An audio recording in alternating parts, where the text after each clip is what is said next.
Fala minha tropa, sejam todos muito bem-vindos a mais um Palpite do Bruxo. Hoje analisando os jogos aqui dessa quinta-feira, vou trazer para vocês os melhores jogos que eu separei da quinta-feira, média completa de cartões, escanteios e uma análise geral das partidas, fechou? Se vocês gostarem dos meus palpites, só fortalece no like, se inscreva no canal se não for inscrito e ativa o sininho para não perder mais nenhuma notificação.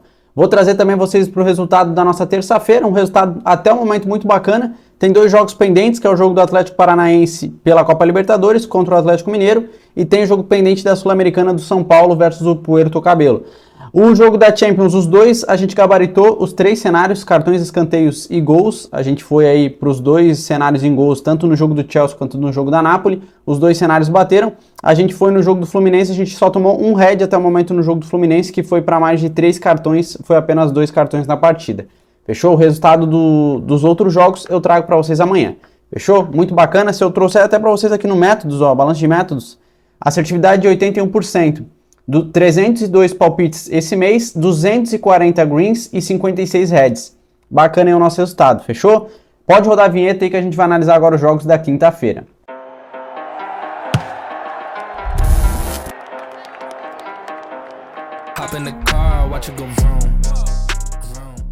Vamos lá então para o primeiro jogo, sem muita demora, que eu tô na correria, amanhã eu vou viajar para São Paulo, então tô na correria aqui, tropa. Primeiro jogo, jogo do Sevilha versus o Manchester United, jogo aqui pelos playoffs da Liga Europa, quartas de final. Esse jogo é às 15h55 da tarde. O primeiro jogo foi 2-2, foi um jogo interessante porque o Manchester United jogando em casa, o Sevilha conseguiu empatar em 2-2. O que eu vejo aqui nesse cenário? Um jogo muito difícil, um jogo muito equilibrado, as duas equipes são muito fortes, o Sevilha deu uma melhorada boa aí nos últimos jogos e o Manchester United decaiu bastante.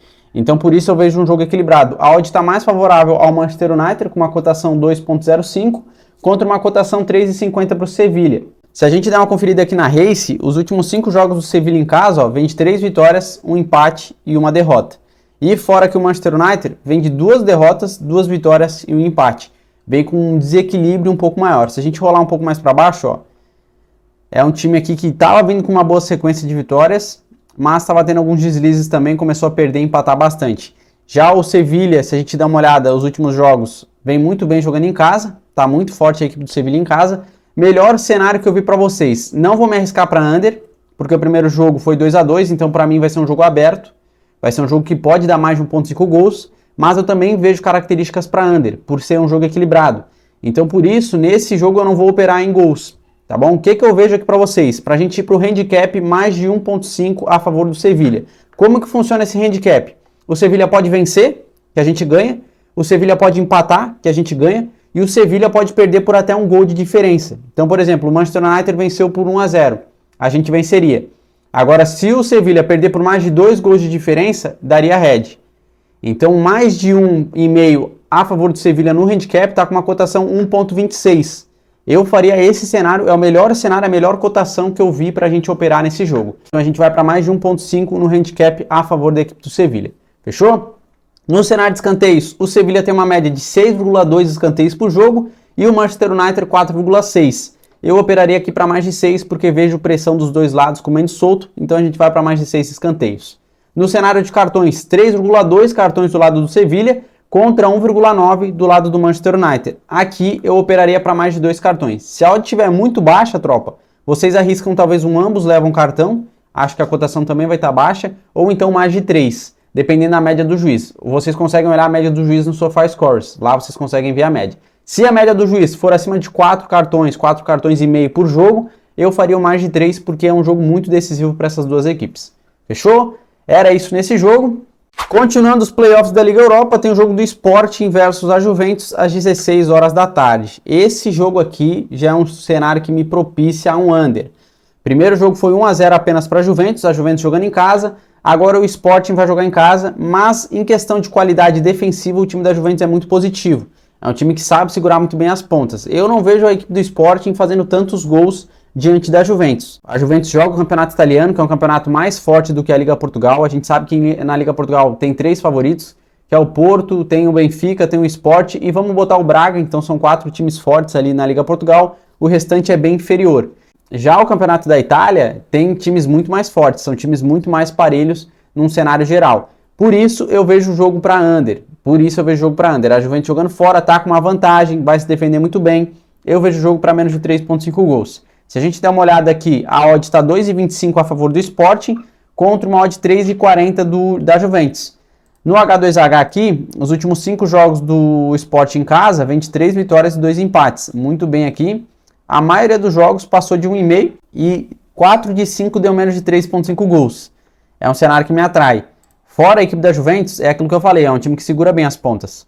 É um time que não sofre tantos gols. Dos últimos 5 jogos, sofreu 1 gol apenas da Roma, não sofreu gol do Freiburg, não sofreu gol da Inter, sofreu 2 gols da Lazio e sofreu 1 gol do Sassuolo. Mas os últimos 5 jogos jogando fora deu menos de 3,5. Então o melhor cenário que eu faria como cotação para vocês é o menos de 3.5 gols aqui nesse jogo. Deixa eu dar uma conferida na odd. 1.22. A gente vai para o menos de 3.5 gols aqui no jogo.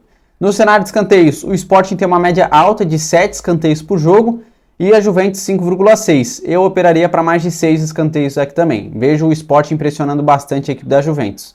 E no cenário de cartões, 1,8 do lado do Sporting contra 2,2 do lado da Juventus.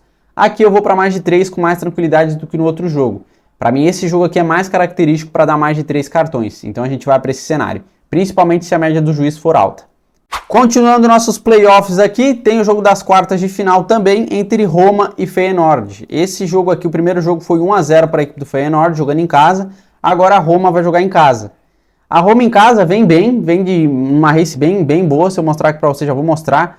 A cotação está 1,80 para a Roma, porque em casa é embaçado o time da Roma, contra uma cotação 4,50 do Feyenoord. Se a gente der uma conferida aqui na race, ó, o time da Roma em casa é embaçado. Vem de 4 vitórias e 1 derrota. Vem muito bem a equipe da Roma jogando em casa.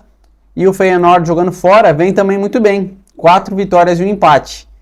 Melhor cenário que eu faria para vocês, tropa. Menos de 3.5 gols aqui também. Primeiro jogo foi 1-0. No primeiro jogo eu estava exposto para mais de 1,5.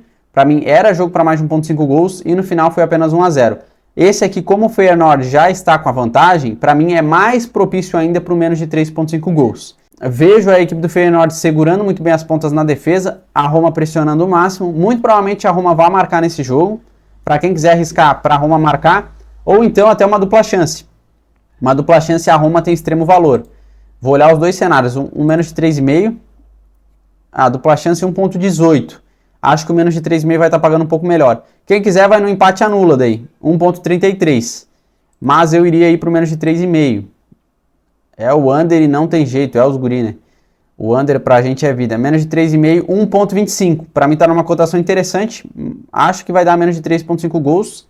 Aqui minha bola de cristal tá dizendo que vai dar, hein? Pra mim, no meu ponto de vista, é jogo propício para menos de 3,5, tá, tropa? Quem não sentir confiança e quiser ir para mais de 1,5, por sua conta em risco, mas eu analisando vejo o jogo característico para menos de 3.5 gols. Fechou? No cenário de escanteios, a Roma tem uma média de 5,7 escanteios por jogo e o Feyenoord 6,3. Eu operaria aqui também para mais de 6 escanteios. O último jogo, se eu não me engano, teve 10. No confronto de ida, teve 10 escanteios. Então a gente vai para mais de 6 aqui. No cenário de cartões, 2,6 cartões do lado da Roma contra 1,4 do lado do Feyenoord. Eu operaria também para mais de 3 cartões. Quem quiser operar para um under, eu iria para menos 8, dependendo da cotação. Se a cotação estiver melhor para menos 8, eu vou para menos 8. Do que por mais 3. Agora, se a cotação estiver melhor por mais 3, eu operaria para mais de 3 cartões. Fechou? Era isso aqui. Vamos lá, então, agora para esse jogaço da Copa Libertadores, fase de grupos, a rodada número 2, equipe do Palmeiras versus o Cerro Porteño. Esse jogo é às 9 horas da noite. Palmeiras jogando em casa contra uma equipe forte, o Cerro Porteño. É uma das melhores equipes ali do grupo do Palmeiras. Se a gente der uma olhada até na classificação, antes de eu olhar a odd aqui, ó. O Cerro Porteño está em segundo, venceu o primeiro jogo por 2-1 contra o Barcelona e o Palmeiras perdeu por 3-1 o primeiro jogo para o Bolívar. Sinceramente aqui, jogo difícil, hein? Jogo difícil, a odd vai estar muito propícia ao Palmeiras, 1,30 contra uma odd 9,50 aí do Cerro Porteño. Por esse cenário do Palmeiras precisar da vitória, essa odd 1,30 até tá bacana. Pelo cenário do jogo, o Palmeiras precisa vencer. O Palmeiras precisa vencer nesse cenário. Com essa odd 1,30 talvez eu faria. Vejo o jogo para mais de 1,5 também. Até porque os últimos 5 jogos fora do Cerro Porteño marcou na maioria. Ó.